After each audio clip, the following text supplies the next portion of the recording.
She survived the wrong number. She survived his mother's judgment. She survived speaking a language that should have died with empires. But tonight, in a glass tower-turned tomb, with assassins in the vents and a stolen access code turning the building's own systems against them, Cassandra Gabriel will learn that survival isn't enough. Not when the man they call the Silent Viper is bleeding beside her. Not when her ex-boyfriend holds a detonator wired to 60 floors of concrete and steel.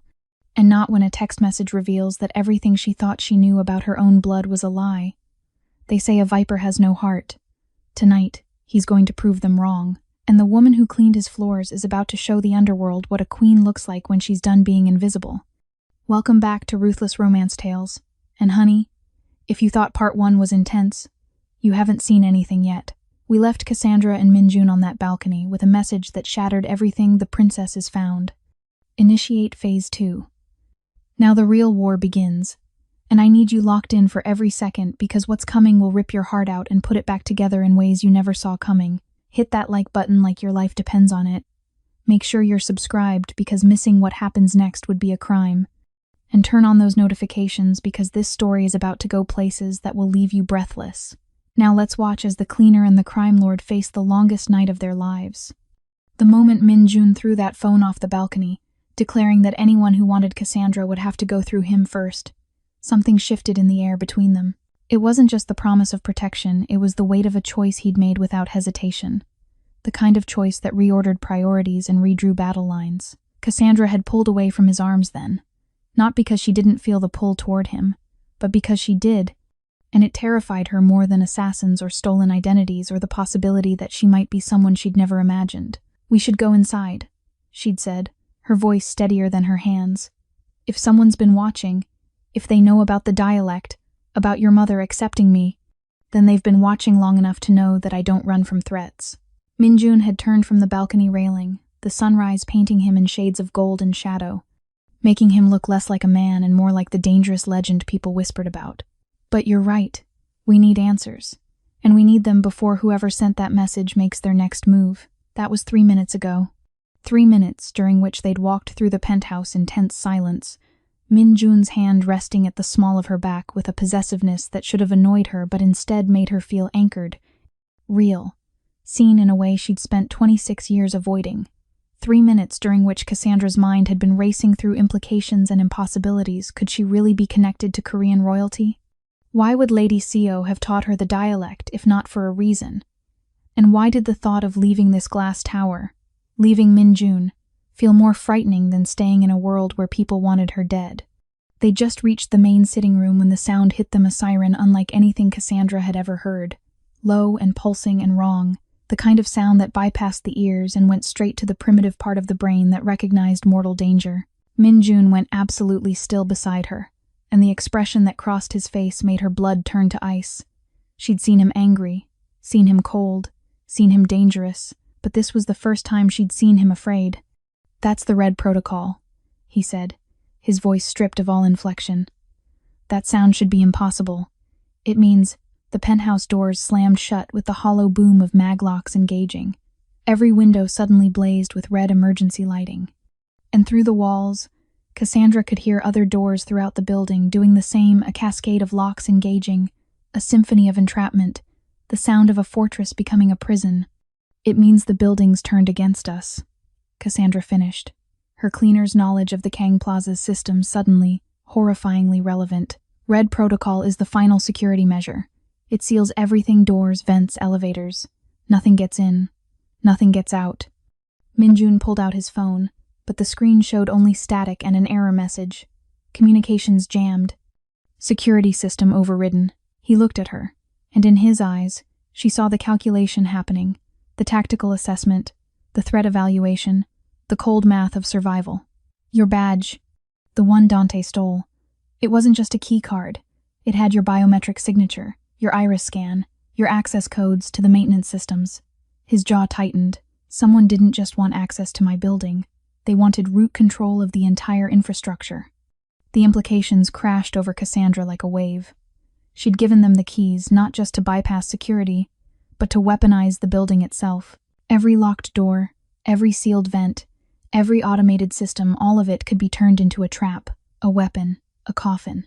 And somewhere in this massive tower, Dante was probably watching, probably laughing, probably counting the money he'd been paid to deliver them into enemy hands. How long does Red Protocol last?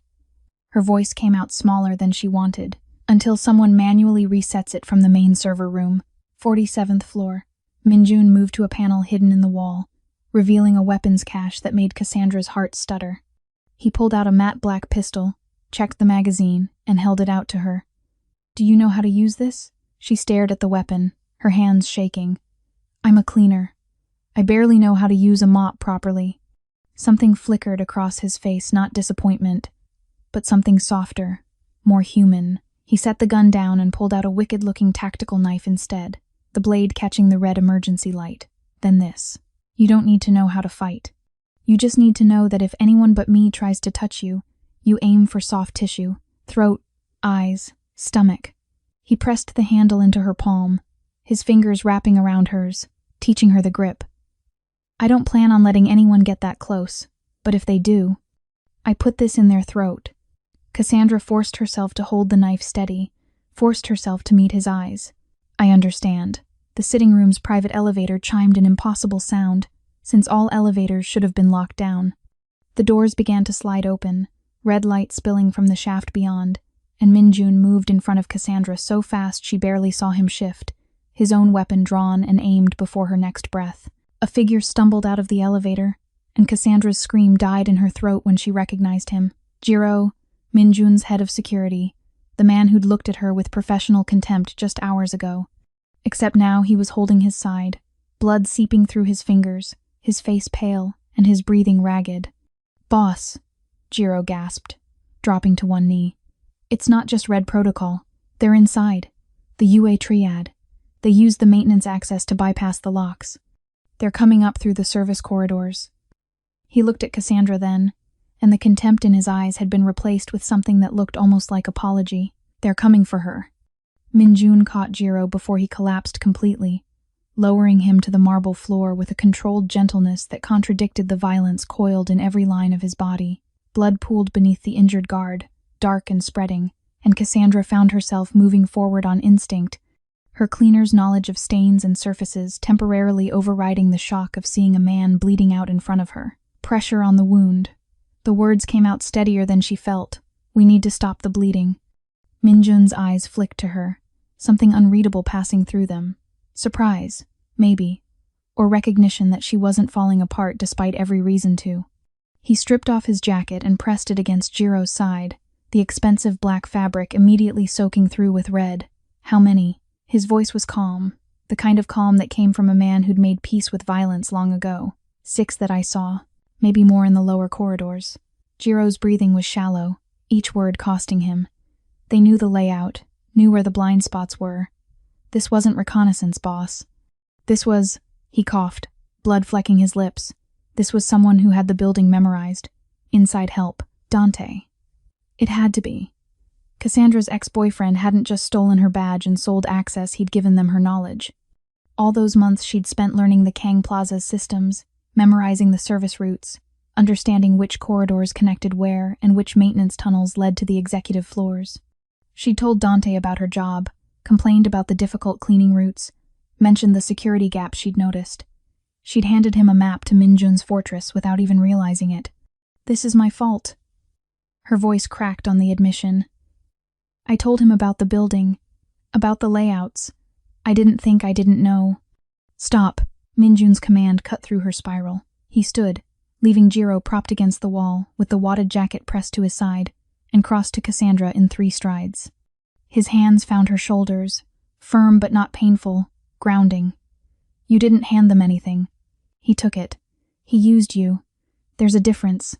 His dark eyes searched her face, and she realized with a jolt that he was closer than he'd ever been, except for those moments in the glass suite when he'd caged her in.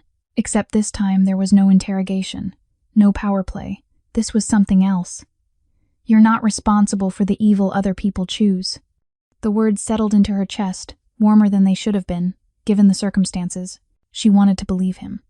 Wanted to believe that survival didn't require carrying the weight of every bad thing that happened because she'd existed in proximity to dangerous men. But the guilt was still there. Acid in her throat. "Can you move?" Minjun directed the question at Jiro, though his hands remained on Cassandra's shoulders, as if he couldn't quite bring himself to let go. I can limp. Can't shoot worth a damn right now, though. Jiro tried to stand and nearly went down again. Minjun caught him with one hand, the other still anchored on Cassandra, and she saw the calculation happening in his expression, the impossible math of protecting everyone when the variables kept multiplying. The panic room, Jiro suggested through gritted teeth. Get her locked down, then you can… No. The word came from Cassandra before she'd fully thought it through. Both men looked at her. Jiro with confusion, Minjun with something that might have been hope or might have been dread. I'm not hiding in a box while you fight your way through 6 trained killers to reach a server room that might already be compromised. You need someone who knows the maintenance routes, who can navigate the service corridors they're using. You need me. Absolutely not. Minjun's voice was flat, final. You're not trained for… I'm trained to be invisible, to move through this building without anyone noticing I exist. That's what I do. Cassandra pulled free from his grip, surprising herself with the steadiness of her hands, the clarity in her voice. You're too recognizable. They'll see you coming. But me? I'm nobody. I'm the ghost you said you couldn't exorcise, remember? She held up the tactical knife he'd given her. And I'm not completely defenseless.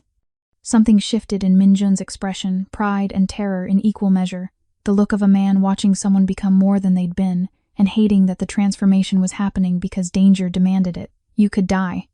I could die in the panic room if they breach it. I could die standing here arguing. At least if I'm moving, I'm choosing my odds. She meant it. Somewhere between waking up in the glass suite and standing in a pool of Jiro's blood, Cassandra had stopped being the woman who made herself small. You said I became the most dangerous woman in this city. Let me prove you right. The silence stretched between them, taut as a wire.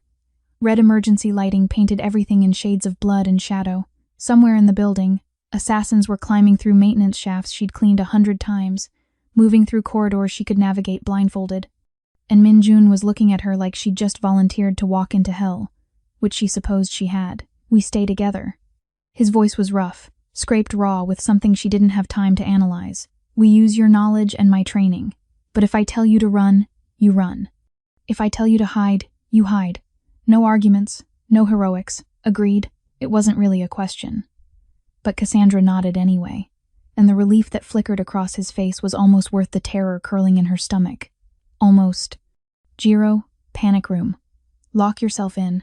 If we're not back in 2 hours, activate the distress beacon.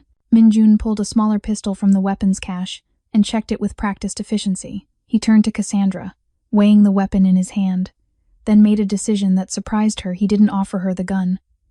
Instead, he pulled out a small canister. Pepper spray. Commercial grade. You know how to use it? Point and press. Close enough. He clipped it to her waistband alongside the knife. The spray gives you distance. The knife is last resort. But the best weapon you have is the same one you've always had the ability to see the paths no one else notices. He moved to the hidden panel that controlled the penthouse's private systems, bypassing the building's compromised network. Show me the route, the one they won't expect. Cassandra closed her eyes, visualizing the blueprints she'd studied during training, the routes she'd walked with her cleaning cart, the spaces between the official layout and the reality of a building's hidden infrastructure. There's a service duct that runs parallel to the main elevator shaft. Too small for maintenance, so it's never patrolled. It connects to the 47th floor's HVAC room, which has direct access to the server room corridor. Too small for maintenance means too small for grown men. Minjun's eyes narrowed. Can we fit? You'll have to move sideways in some sections. But yes. She opened her eyes, found him watching her with an intensity that made her skin feel too tight. It's going to be uncomfortable, claustrophobic, dark. I've crawled through worse for less important reasons. Something in his tone made her think he wasn't just talking about physical spaces. He moved toward the panel that would release the hidden access to the maintenance level, then paused, turning back to her. Cassandra, what I said on the balcony, about you being my problem. Now isn't the time? She cut him off, not because she didn't want to hear it, but because she was terrified of what he might say, of how hearing it might change everything in a moment when she needed to focus on pure survival. But Minjun shook his head. Now is exactly the time, because if this goes wrong, if I don't… He stopped, recalibrated. You're not my problem. You never were. You're the first person in 10 years who looked at me and saw something worth more than fear or loyalty bought with money." His jaw worked, like the words were physical things he had to force out. "I answered your text because I'd been watching you on the security feeds. Not because I was bored, because you were different, real, and I didn't know what to do with that except find out who you were." The confession landed like a blow. Cassandra's breath caught, her mind trying to process the implications. He'd been watching her, learning her patterns, seeing her when she thought she was invisible. All before the night Dante broke her arm, before the accidental text, before any of this started. It should have felt like a violation, should have made her angry. Instead, it made her understand that whatever was happening between them had been building longer than she'd realized. That the intensity she felt wasn't instant attraction born from crisis, but something that had been growing in the spaces between his observation and her unknowing performance of her daily life. "After this," she said quietly, "we're going to have a long conversation about boundaries and the definition of stalking." His lips twitched, not quite a smile, but close. "I'll look forward to it." Then the moment broke, and they were moving, Minjun triggering the hidden panel that revealed the maintenance access. Cassandra stepping into the narrow corridor beyond with the tactical knife gripped in her hand and her heart hammering against her ribs. Behind them, Jiro dragged himself toward the panic room. Ahead, somewhere in the building's dark veins, assassins waited. And somewhere deeper in the parts of herself she'd kept locked away for 26 years, Cassandra felt something dangerous awakening, not just survival instinct, but the recognition that she'd spent her whole life being invisible because she'd been afraid of what she might become if anyone actually saw her. Minjun saw her, and she was about to show him exactly what that meant. The service duct was exactly as hellish as Cassandra had promised. Minjun moved sideways through the narrow passage, his shoulders scraping metal on both sides, the air thick with decades of accumulated dust and the metallic taste of old ventilation systems. Red emergency lighting filtered through grates every 20 feet, painting their progress in intermittent flashes of crimson and shadow. Ahead of him, Cassandra navigated the cramped space with unsettling grace, her smaller frame allowing her to move faster, more confidently. She'd tied her hair back with something from her pocket, and in the dim light, covered in dust and carrying a knife like she'd been born to it, she looked nothing like the woman who'd poured tea with a broken arm just hours ago. She looked feral, dangerous, alive in a way that made Minjun's chest tighten with something he refused to name yet. "There's a junction ahead," she whispered, her voice carrying back to him in the confined space. 3 branches. Left goes to executive offices, right to the loading docks. Center continues up toward the server floors. Minjun was about to respond when he heard it, the metallic scrape of someone else in the ductwork, distant but distinct, coming from the right branch. He touched Cassandra's ankle, the only part of her he could reach, and she froze instantly. Good instincts. The scraping grew louder, voices in Mandarin echoing through the metal tunnels. Thermal shows 2 signatures. This level, Sector 7. They had thermal imaging. Minjun's jaw clenched. The building's own security systems, designed to track intruders, were now hunting them. Dante hadn't just sold access. He'd given the UA Triad the ability to weaponize every sensor, every camera, every automated defense. Cassandra looked back at him, her eyes wide in the red emergency light. He could see her mind working, processing their limited options. Then she did something that stopped his heart. She started moving backward, crawling toward him instead of away. "What are you?" "Trust me." She wedged herself against him in the narrow space, her back pressed to his chest, and reached for a panel in the duct wall he hadn't even noticed. Her fingers found hidden latches, Cleaner's knowledge of maintenance access, and the panel swung inward, revealing a gap barely wide enough for a person. Chemical storage junction. It's not on any official blueprints because it was added during a renovation. Connects to the 48th floor. The voices were closer now. Maybe 30 seconds until the Triad soldiers reached the junction. "Move." Minjun didn't wait for her to argue, just wrapped one arm around her waist and pulled them both through the gap, his body shielding hers as they tumbled into a vertical shaft that dropped 15 feet. They hit the bottom together, his back taking the impact, her weight driving the air from his lungs. For a moment, they lay in tangled darkness, her heartbeat racing against his chest, his arm still locked around her waist. He could feel every breath she took, could smell the combination of dust and fear and something underneath that was purely her. "You good?" His voice came out rougher than intended, define good. But she was already moving, rolling off him, helping him up with surprising strength. They were in some kind of storage room, shelves of industrial chemicals casting strange shadows in the emergency lighting that filtered through gaps in the walls. Above them, boots clanged in the ductwork. Flashlight beams swept through the grates. The triad had reached the junction. Cassandra's hand found his in the darkness, her fingers cold and trembling but her grip steady. "There's a service door. Leads to a stairwell. But we need to move now." Minjun squeezed her hand once acknowledgement. Promise. Something more he couldn't afford to examine, and let her lead him deeper into the building's hidden heart, toward a server room that held their only chance at survival. Away from enemies who were hunting them through a fortress that knew every place they could hide, except one, the spaces only invisible people remembered. The stairwell deposited them on the 46th floor, one level below their target. Cassandra's legs burned from the climb, her lungs screaming for clean air after the dust-choked ducts. But she forced herself to keep moving.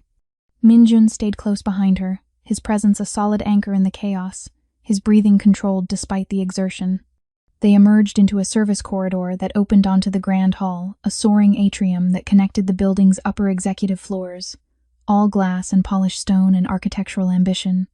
Cassandra had cleaned this space countless times, always at night when it was empty, always moving like a shadow through someone else's monument to power. Now it was a trap. 6 figures in tactical gear stood between them and the corridor that led to the server room, spread out in a defensive formation that spoke of military training. They weren't looking toward the service entrance yet, but they would. Any second now, thermal imaging would ping their location, and then, "Move back," Minjun whispered, his hand finding the small of her back, ready to retreat. But Cassandra saw something that froze her in place. The lead figure, older, with gray at his temples, wearing an earpiece, was speaking into a radio. Not in Mandarin, in the royal dialect, the same archaic Korean she'd spoken to Madame Kang, the language that should have died with empires. "Target confirmed on 46. Sniper team, acquire position. When the Viper shows himself, center mass. The woman is secondary priority." Her blood turned to ice. They had a sniper. Somewhere in this glass cathedral, someone was aiming at the space where Minjun would appear, and the moment he stepped into that atrium, he was dead. She could feel him tensing behind her, preparing to move, to fight, to do whatever brutal, efficient thing he did when violence was required. But he was walking into crosshairs he couldn't see, and she was the only one who understood what had just been said. Cassandra made a choice. Before Minjun could stop her, before her fear could override her decision, she stepped out of the service entrance and into the grand hall. The tactical team's weapons snapped toward her instantly. 6 red laser sights painted her chest like accusatory fingers. She raised her hand slowly, the tactical knife still gripped in one, and forced herself to stand straight, to channel every ounce of the regal bearing she'd seen in Madame Kang. "You're aiming 3 degrees too low." She spoke in the royal dialect, her voice carrying through the atrium with crystalline clarity. "If you want to kill a king, you aim for the head, but your sniper is compensating for wind resistance that doesn't exist in a climate-controlled building. Which means he's either poorly trained, or you're poor liars trying to seem more dangerous than you are." The effect was instantaneous. Every weapon lowered slightly, confusion rippling through the formation. The team leader's hand went to his earpiece, urgent Mandarin spilling out as he tried to explain to someone that the cleaning woman was speaking a language she shouldn't know, saying things she shouldn't understand. It bought them 3 seconds. 3 seconds for Minjun to move from the service entrance, in a direction the sniper wasn't expecting, his pistol drawn and firing with terrifying accuracy. The closest soldier went down, then another. The team scattered, training overriding shock, returning fire that sparked off marble and shattered glass. Cassandra dove behind a massive stone planter, her heart trying to break through her ribs. This was real. This was bullets and blood, and the sound of violence echoing through a space she'd once thought was beautiful. She gripped the tactical knife so hard her hand went numb, pressed herself against cold stone, and tried to remember how to breathe. "Stay down," Minjun's voice, harsh with command and fear, as he used the chaos she'd created to advance, to turn their ambush into his hunting ground. The team leader was shouting into his radio, something about the woman knowing the dialect, about protocols being compromised, about needing new orders. Then his voice cut off abruptly. Minjun had reached him. Cassandra risked a glance around the planter. 4 soldiers down, 2 retreating toward emergency exits, and Minjun, standing in the center of the grand hall like the dangerous legend people whispered about, his weapon still raised, his eyes sweeping for remaining threats. He turned toward her hiding place, and the expression on his face was pure fury and terror combined. "What the hell were you thinking?" "I was thinking they told their sniper to shoot you center mass the moment you appeared, and you were about to walk into it." Her voice shook, adrenaline making her hands tremble. They spoke in the royal dialect. They didn't think anyone could understand. The fury drained from his expression, replaced by something more complex. "You saved my life. The cleaner saved the boss." She tried for levity, but it came out wrong. Too raw. That's gotta be against protocol somewhere. Minjun crossed to her in 3 strides, pulled her up from behind the planter, and for a moment just looked at her, really looked, like he was cataloging that she was whole, unharmed, still breathing. His hand came up, almost touching her face, then dropped. "We need to move. They'll regroup." But his voice had changed, rougher, weighted with something unspoken. Cassandra nodded, let him lead her toward the corridor that would take them to the server room, and tried not to think about how his hand had almost touched her face, or how much she'd wanted him to. The server room corridor was 50 feet away when the building's automated defenses activated. Steel shutters dropped from the ceiling with hydraulic force, sealing off sections of the hallway in a pattern designed to trap intruders. Minjun grabbed Cassandra's wrist and ran, pulling her through a gap that was already closing, the metal edge missing them by inches. They stumbled into a small vestibule with only one exit, the express elevator that serviced the server floors. The doors stood open, red emergency lighting turning the interior into a metal coffin. "No," Minjun's voice was flat.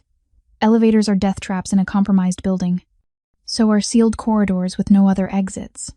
Cassandra was already moving toward the elevator, her cleaner's knowledge of the building's layout overriding fear.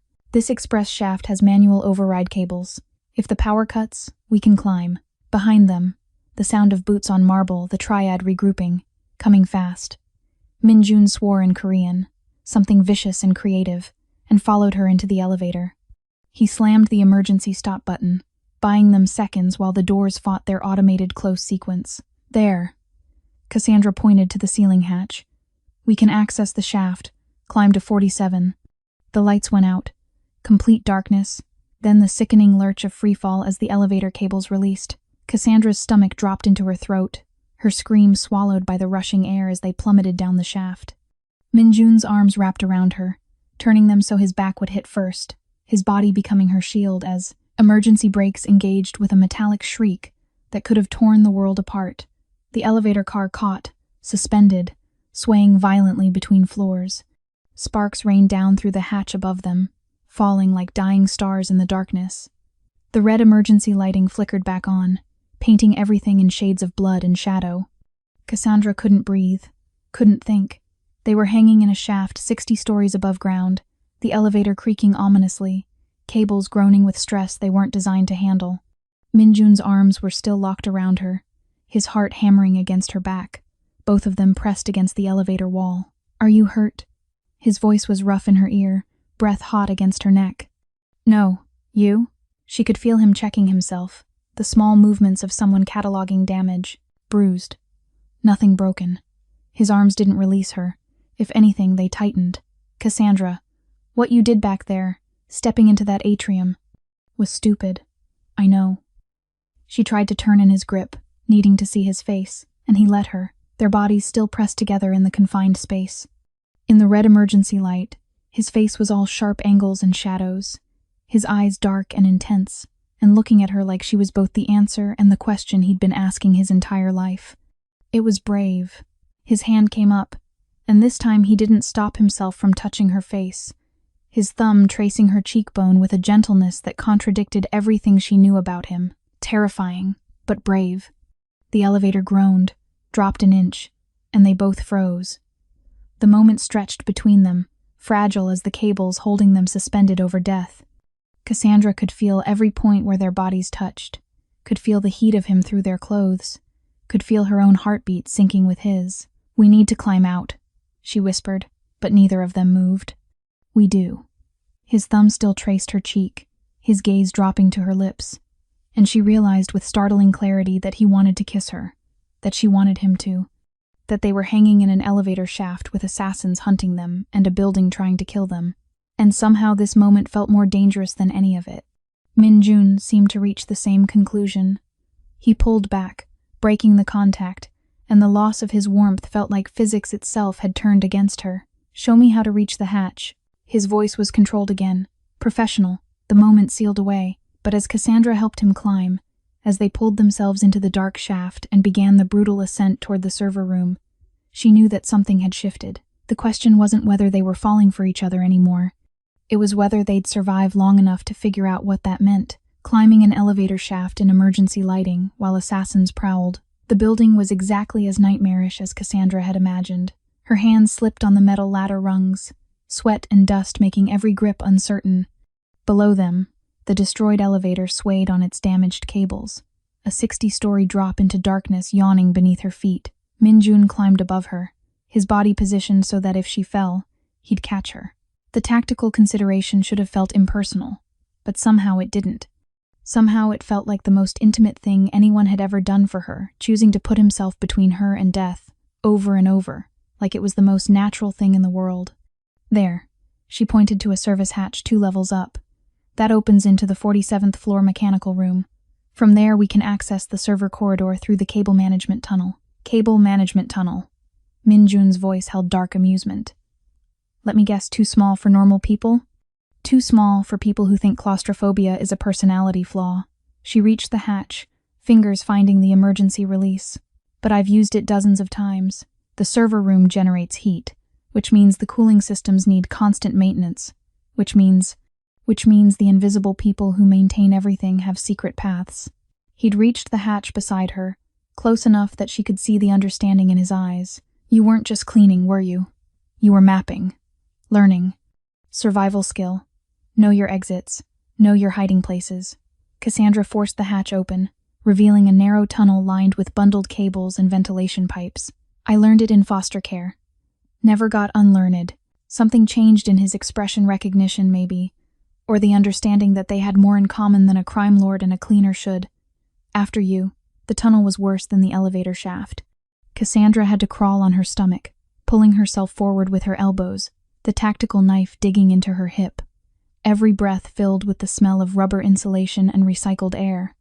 Behind her, she could hear Minjun struggling with the narrow space, his broader shoulders making what was uncomfortable for her nearly impossible for him. "You're doing great," she whispered back, surprising herself with the encouragement. "I'm wedged between a cooling pipe and my own ego." But there was humor in his voice, real humor, the kind that came from shared misery. "This is what you did? Every day?" "Not every day. Usually I had the dignity of a cleaning cart." She reached a junction, made the turn. "But yes, this world, the spaces between the real building and the building people see. This is where I lived." "Cassandra," his voice was closer now, like he'd somehow found a burst of speed. "When this is over, when we're not being hunted through maintenance tunnels, I want you to show me everything. Every path you took, every space you claimed. I want to see this building through your eyes." The words landed in her chest, heavy and warm and terrifying, because he wasn't just talking about the building, he was talking about seeing her, really seeing her, all the parts she'd kept invisible. And the wanting in his voice matched the wanting in her own chest, the dangerous recognition that somewhere between the text message and this moment, they'd become something she didn't have words for yet. "Server room access, 30 feet ahead," she managed, because responding to his actual meaning felt too big, too real. They crawled in silence until the tunnel opened into a small equipment room, all blinking servers and climate control units. Cassandra pulled herself out first, then turned to help Minjun, her hands gripping his as he emerged from the tunnel covered in dust and determination. For a moment, they stayed like that, her hands in his, both of them kneeling on industrial tile, both of them breathing hard, both of them acutely aware that they'd just crawled through hell together and somehow made it feel like partnership instead of survival. "The server room is through that door," Cassandra said quietly. "But Minjun, if Dante's in there, if this is a trap, then we face it together." His hands tightened on hers. "I'm done pretending you're not the strongest person in this building." The words wrapped around her heart like armor, like home, like the beginning of something that would either save them or destroy them both. The server room corridor was empty. Too empty. Cassandra's instincts, honed from years of being invisible in dangerous spaces, screamed that something was wrong. The emergency lighting flickered, casting shadows that moved like living things, and somewhere close by, She could hear the low hum of the building's main servers, the digital heart of the Kang Plaza, still beating despite the chaos. Minjun raised his weapon, moved to the server room entrance, then stopped so abruptly that Cassandra nearly collided with his back. She looked past him and understood why. The server room door was open. Not forced, unlocked from the inside, like someone had been waiting, and slumped against the wall just inside, surrounded by smears of blood that looked black in the red emergency light, was Madame Kang. Minjun's control shattered. He was across the threshold before Cassandra could stop him, dropping to his knees beside his mother, hands hovering over her like he was afraid touching her would make it real. "Mother, Iamoeni, look at me." "I'm looking, you fool child." Madame Kang's voice was weak but acid-sharp, her eyes opening to pin her son with a glare that hadn't lost any of its power despite the blood seeping from a wound in her shoulder. "Stop hovering like I'm already dead." Cassandra moved into the room, checking corners, ensuring they were alone. The panic room must have been breached. The sophisticated safe space designed to protect Madame Kang had failed, or been sabotaged. The older woman's charcoal suit was torn and stained, her immaculate hair disheveled, but her spine was still straight, her dignity intact even as her life bled out onto server room tile. "How did they find you?" Minjun was already stripping off his shirt, wadding it against the wound with hands that shook imperceptibly. "The same way they found everything that boy's stolen access gave them the panic room override codes." Madame Kang's eyes found Cassandra then, and something complicated moved through her expression. "But they didn't expect me to still know how to use a letter opener as a weapon. I may be old, but I'm not decorative." Despite everything, Cassandra felt her lips twitch. The woman had been attacked by trained killers and still maintained her cutting commentary. "The girl." Madame Kang's hand shot out, gripping Cassandra's wrist with surprising strength. "Come here. Let me look at you properly." Cassandra knelt beside Minjun, acutely aware of his bare shoulder pressed against hers, of the way his breathing had gone shallow with fear for his mother. Madame Kang studied her face with those sharp, assessing eyes, and Cassandra had the unsettling feeling of being seen all the way through, every secret exposed. "You look like her," Madame Kang said finally, her voice dropping to barely a whisper. "Like your mother, Princess Xiaomijin, the woman my family swore to protect 30 years ago, before the coup, before the exile, before she disappeared into America with nothing but a new name and a daughter she never told about her blood." The words hit Cassandra like physical blows. "What are you talking about?" "My mother was nobody. She died when I was 2.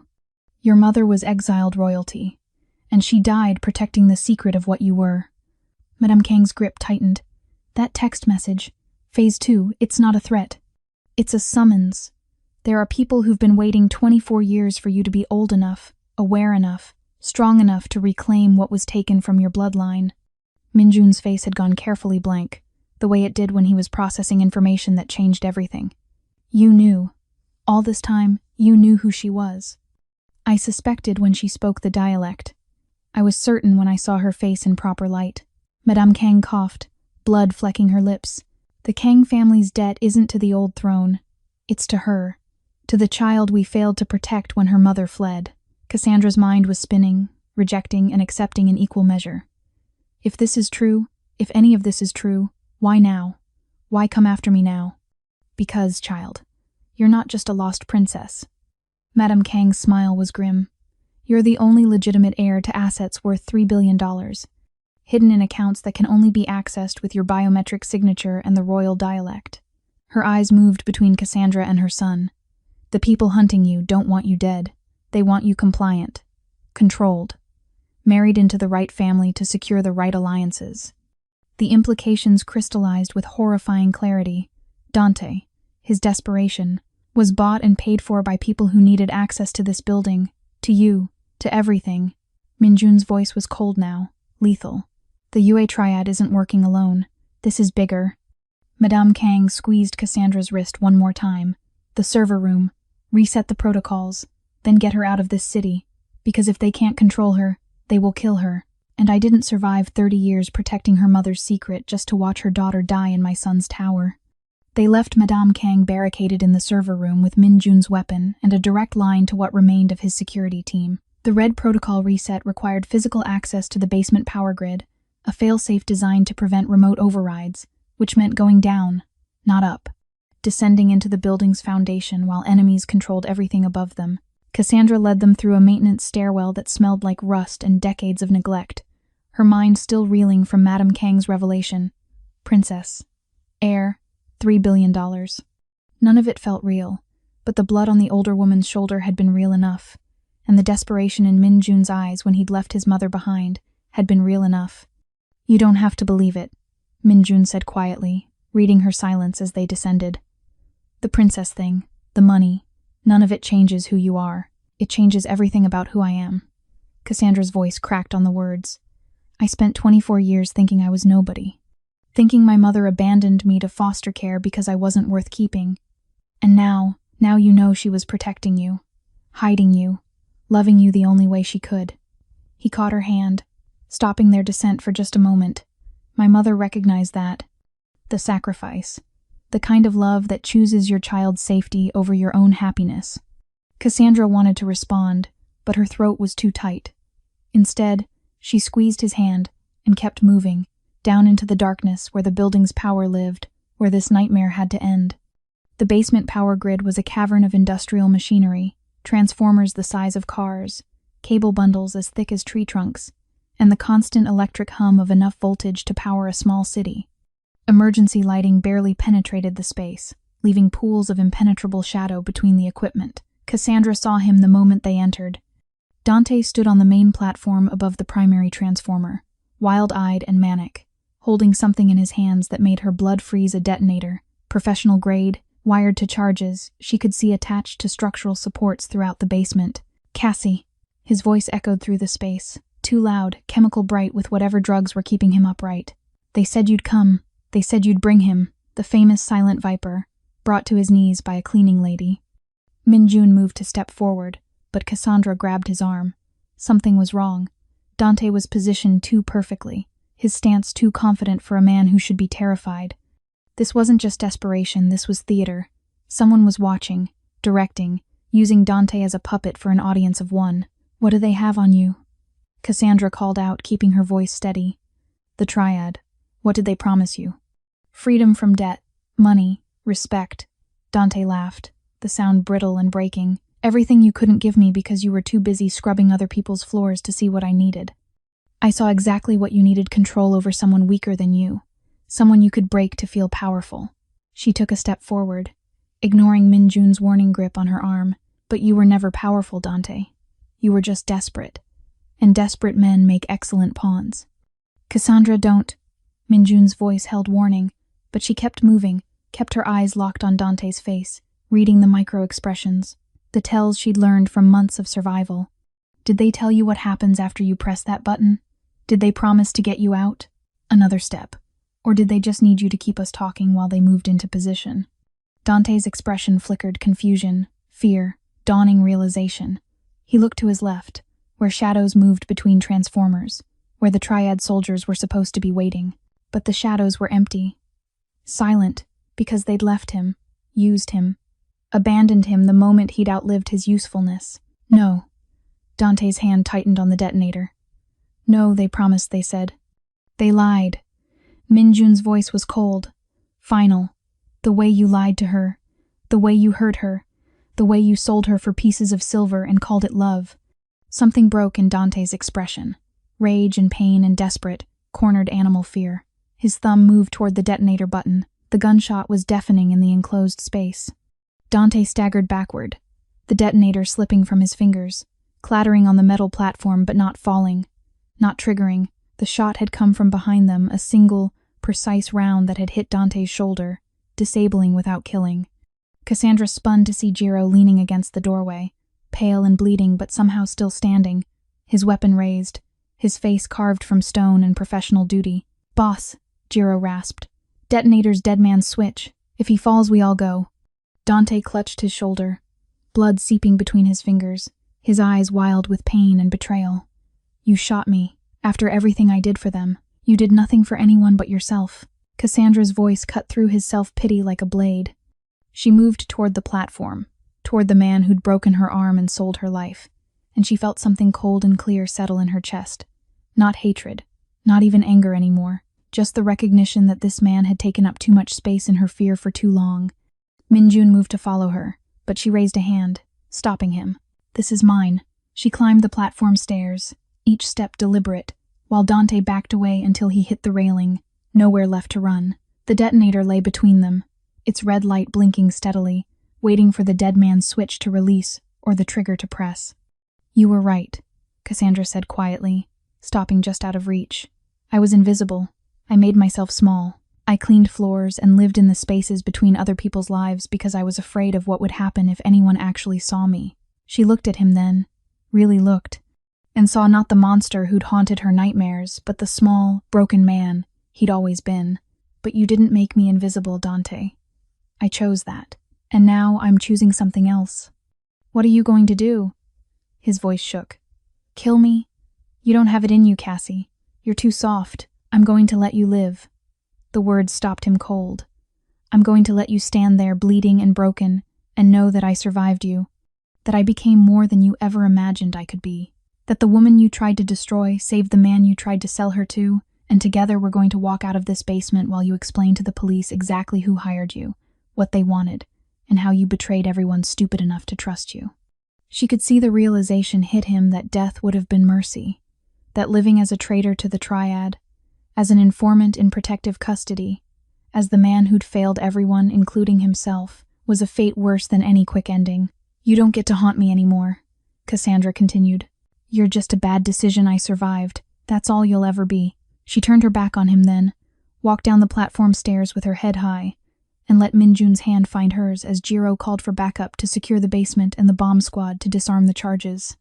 Behind them, Dante collapsed to his knees, sobbing, the detonator still blinking its steady red countdown that would never reach 0 because Cassandra Gabriel had already defused the only weapon he'd ever really had her fear. Minjun pulled her into the shadows between the transformers, his hands framing her face, his eyes searching hers with an intensity that made her breath catch. "You're terrifying. You know that?" "I'm learning." She could feel herself shaking now, adrenaline and aftermath combining into tremors she couldn't control. "Is your mother alive? Demanding, already planning how to weaponize your bloodline for political advantage?" His thumb traced her cheekbone, the gesture becoming familiar, necessary. "But that's tomorrow's war. Tonight," his voice roughened, "tonight I need to know you're real, that we're real, that I didn't imagine what's been building between us." Cassandra looked up at this dangerous, complicated man who'd answered a desperate text and somehow become the first person to see her completely. "You're not imagining it. I don't know what it is yet, but it's real." "Good." The word was barely a breath before he kissed her. It wasn't the desperate kiss from the elevator, this was deliberate, claiming, a promise made in the dark, with the taste of survival on both their tongues. His hands slid into her hair, hers fisted in his shirt, and for a moment there was no building trying to kill them, no enemies hunting them, no impossible bloodlines or billion-dollar inheritances, just two people who'd crawled through hell together and found something worth keeping on the other side. When they finally pulled apart, both breathing hard, Cassandra rested her forehead against his chest and let herself feel it, the fear, the relief, the recognition that her life had just been rewritten in ways she'd spent years understanding. "Phase 2, she whispered against his shirt. "Whatever that message meant, we'll face it, together." His arms tightened around her. "But first, we get out of this basement.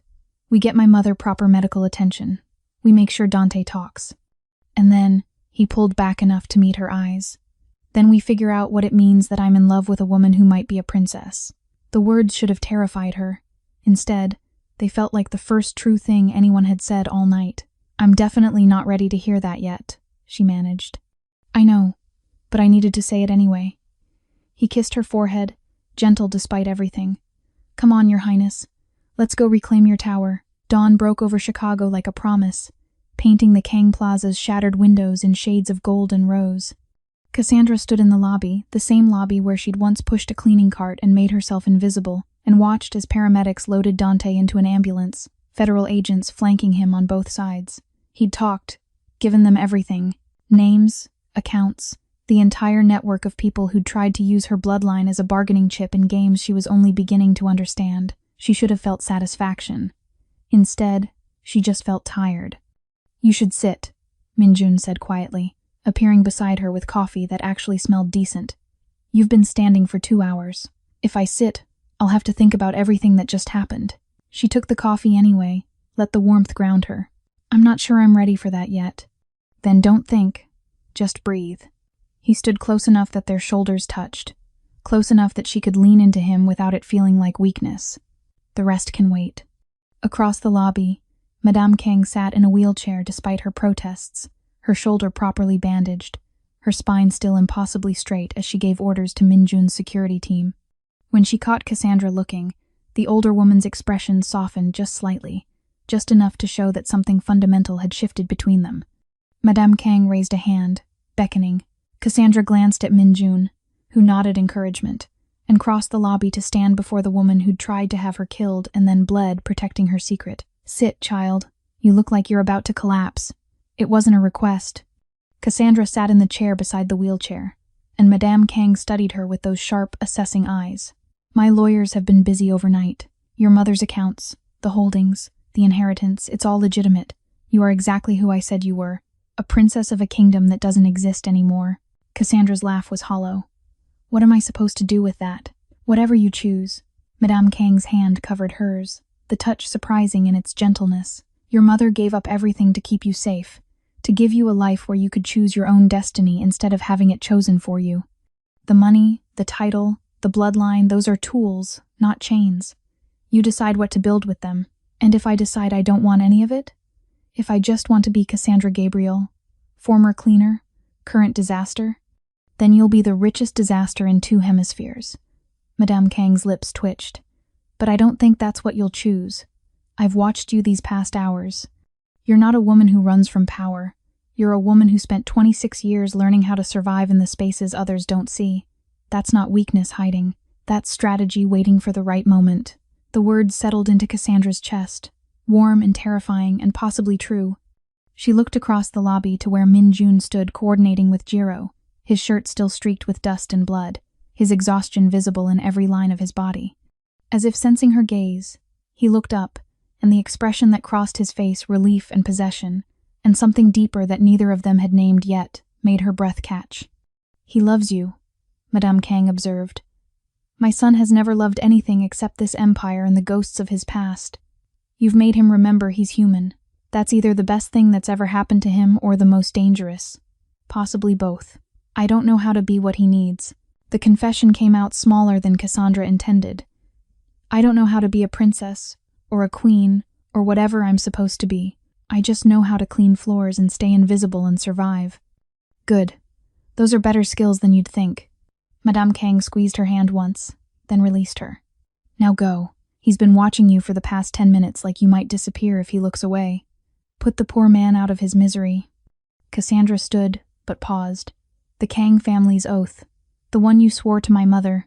Does it transfer to me? It already has. The moment I told you the truth.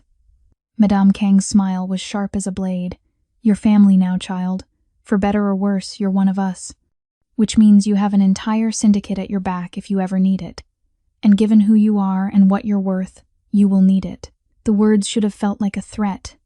Instead, they felt like armor.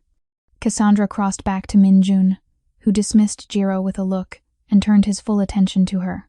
My mother giving you the family history? Something like that. Cassandra set down her coffee, took both his hands in hers, and forced herself to say what needed saying.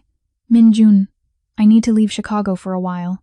There are accounts to settle, lawyers to meet with, a whole inheritance to sort through, and I need to do it without dragging you into more danger than I already have. She watched his face shudder, watched the walls go up, and rushed on before he could speak.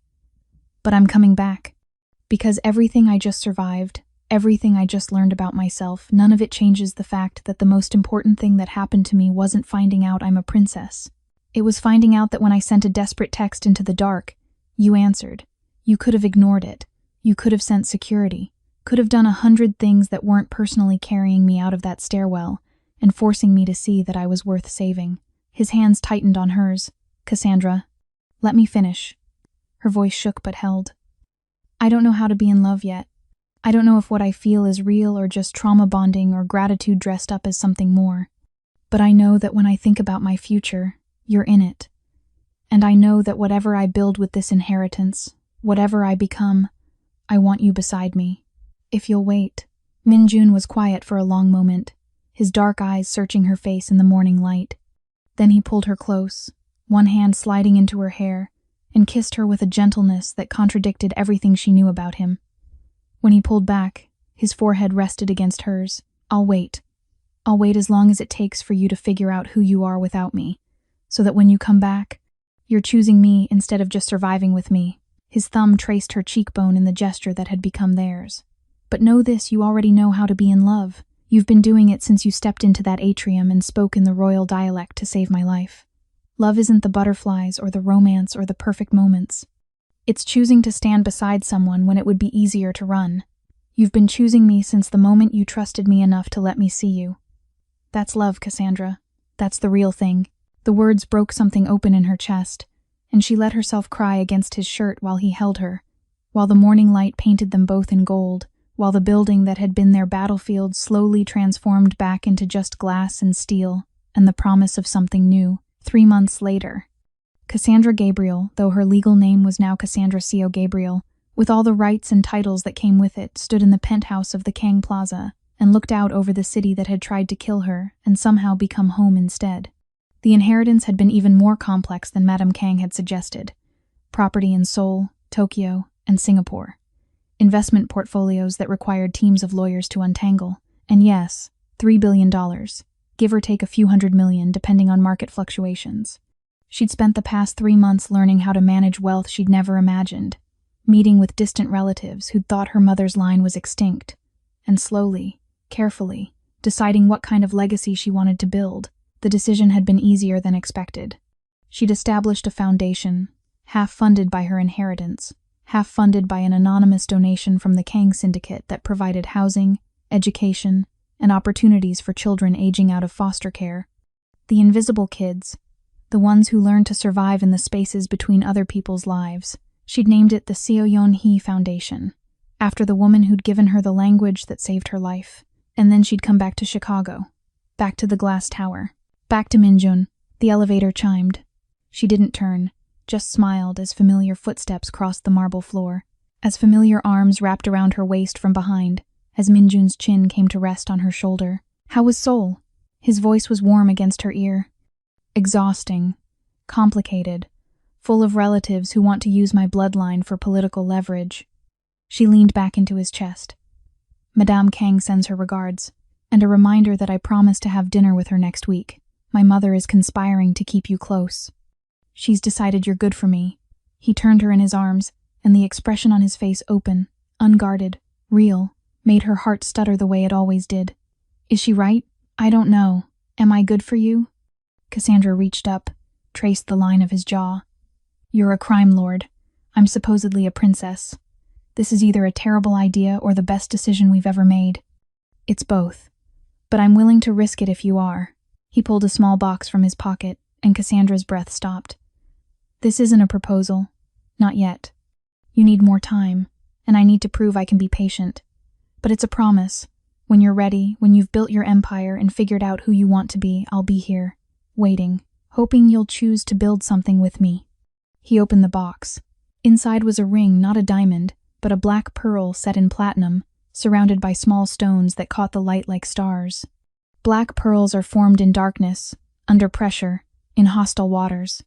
They're rare, precious, unbreakable. It reminded me of you. Cassandra took the ring with shaking hands, slid it onto her right hand, and watched it catch the morning light. It's perfect. So are you. He pulled her close, and she went, letting herself be held by the man who'd answered a desperate text and somehow become her home. Welcome back, Your Highness. I'm not a princess here. She looked up at him, at the future they were building from the wreckage of the worst night of their lives. Here, I'm just Cassandra, the woman who loves you, the woman who's choosing you. Every day, for as long as you'll have me. Then I guess we're both choosing each other. He kissed her, slow and deep and full of promise. The ghost and the viper. I like our odds.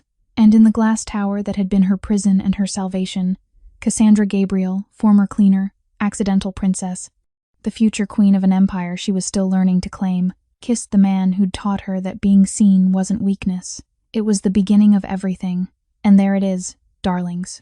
The complete story of how a text message sent to the wrong number rewrote 2 lives and built an empire from broken pieces. Cassandra went from invisible to unmissable, from surviving to thriving, from ghost to queen. And Minjun learned that the most dangerous thing he could do was fall in love with a woman stronger than his empire. If this story grabbed you by the throat and didn't let go, if you felt every moment of Cassandra's journey from that stairwell to this ending, then I need you to do something for me. Hit that like button so hard it breaks. Subscribe to Ruthless Romance Tales, because we've got more stories coming that will consume your heart and refuse to let go.